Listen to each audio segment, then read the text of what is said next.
The heat of the day scorched Ado as he trotted towards the school block. Amma ran after him. As they drew close to the edge of the entrance of the school, Ado slowly slowed down. The school was 100 yards away. Apart from a few boys and girls tiptoeing by the door to their classroom, the compound was empty. Amma took advantage of the slow pace and caught up with Ado. Although younger, she was as tall as her cousin, only only she was plumper, and her breasts were growing heavy. Her school uniform fitted perfectly. Her fair skin stood out in contrast to her dark blue uniform with a white collar. "We are late, Amma," Ado reported, "and we are in trouble." Boma Primary School had a highly disciplined head teacher who insisted on punctuality and had inculcated this into all the teachers. Ado and Amma ran towards the school. A girl was once commended during assembly for running at full speed when she was 5 minutes late. "That is a sign," the head teacher had said, "that in spite of being late, she still did her best to maintain punctuality. Unlike some of you, especially the girls who walk majestically to school when you know very well that you're late." Since that day, many pupils could be seen running to school, more so if a teacher was in sight. That afternoon, no teacher was in sight. They were busy with their classes. Amma whispered a goodbye to Ado and dashed towards the primary 5 classroom. Ado was surprised to find some commotion in his own class. The teacher was not there.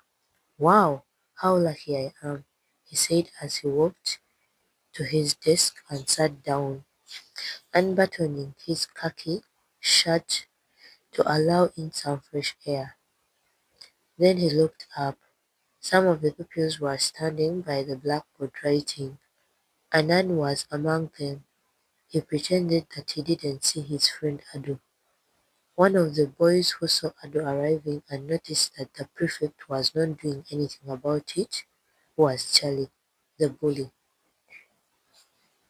He went to Anand the prefect and whispered something into his ear. Anand nodded and remained standing. A few seconds later, the boy went back to him and whispered.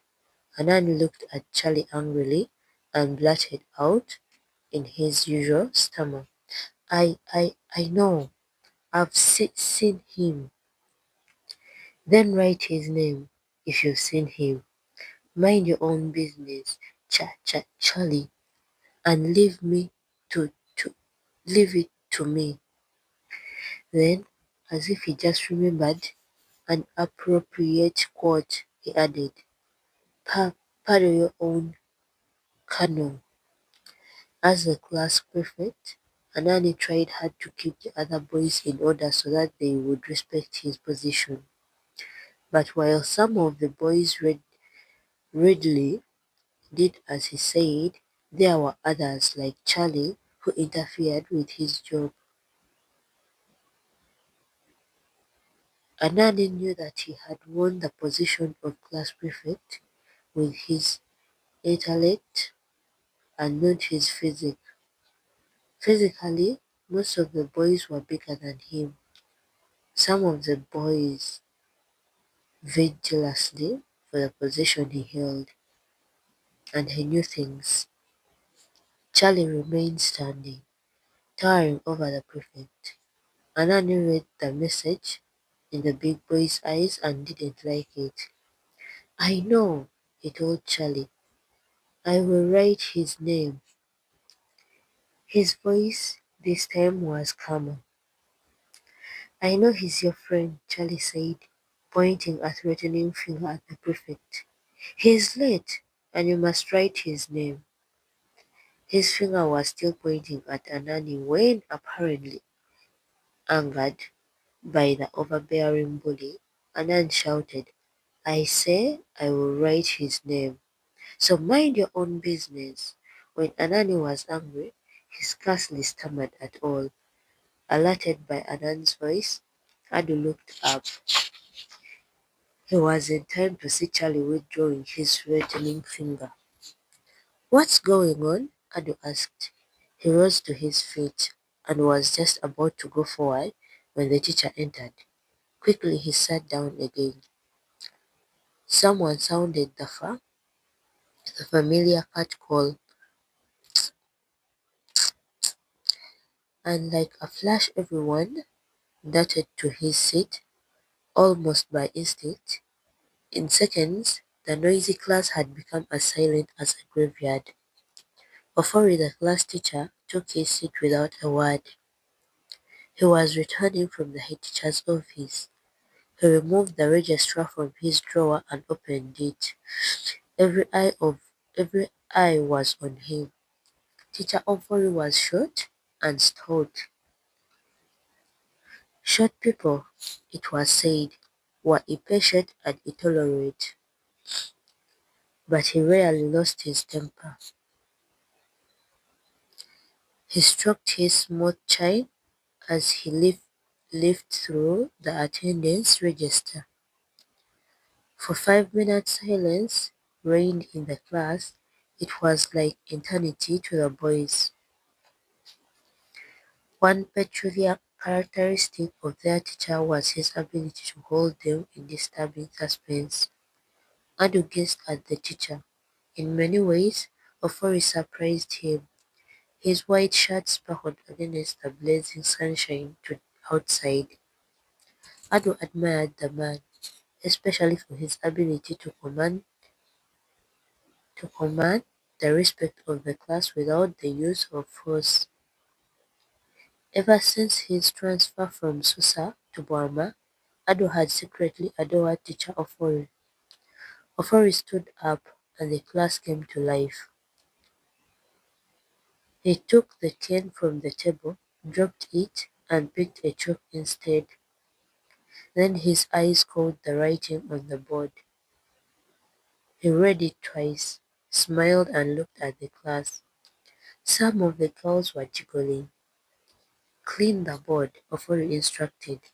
Charlie went forward and took the duster. It was a job he liked doing.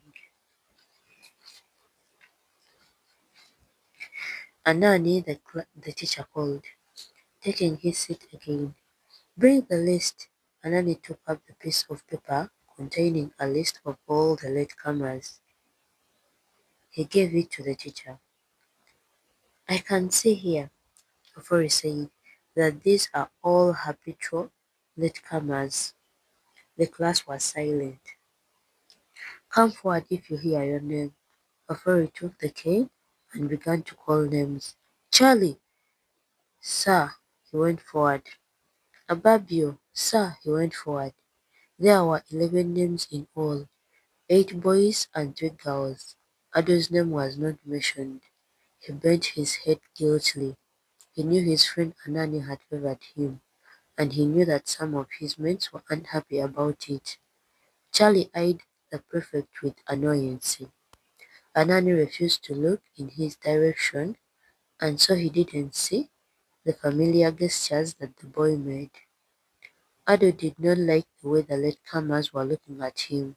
He decided that he would give himself up, but that, he reasoned, would betray his friend, make him angry, and thereby destroy the cordial relationship that existed between them. He changed his mind. Teacher Ofori looked at the 11 pupils in front. He was a strict disciplinarian, but quite often he tempered justice with mercy, sparing culprits the punishment due to them. Yet he thought that 11 pupils late in one afternoon was not a thing to be taken lightly. You never learn a thing, he addressed the whole class. Suppose an inspector came in this afternoon on roll call. What would I tell him about why so many of you were late? And did you know, he asked them as he often did, that people lose their well-paid jobs in offices and factories just for reporting late to work? He paused to allow the words to sink into the children. He gazed at the latecomers, and the sparkle in his eyes told the rest of the story. "The man is serious," one girl whispered to another. "Take the cane," he told the nearest boy to him. The boy hesitated. "Take it." The boy took it, trembling. "Now give any of the boys in front 4 wipes on their bottom." The seated class began to laugh into their palms when they realized what was going to happen. The boy holding the cane looked unhappily at his mates and remained standing. "Do it," commanded the teacher. The boy went to the smallest among them. The small boy didn't resist. Instead, he looked angrily at his assailant. He received his first strokes calmly. "Now take the cane, Ababio," the teacher told the small boy. "Wipe him in return." After the punishment, teacher often looked at the class and wondered whether they understood the role of discipline in molding their characters. Experience, he thought, would be their best teacher.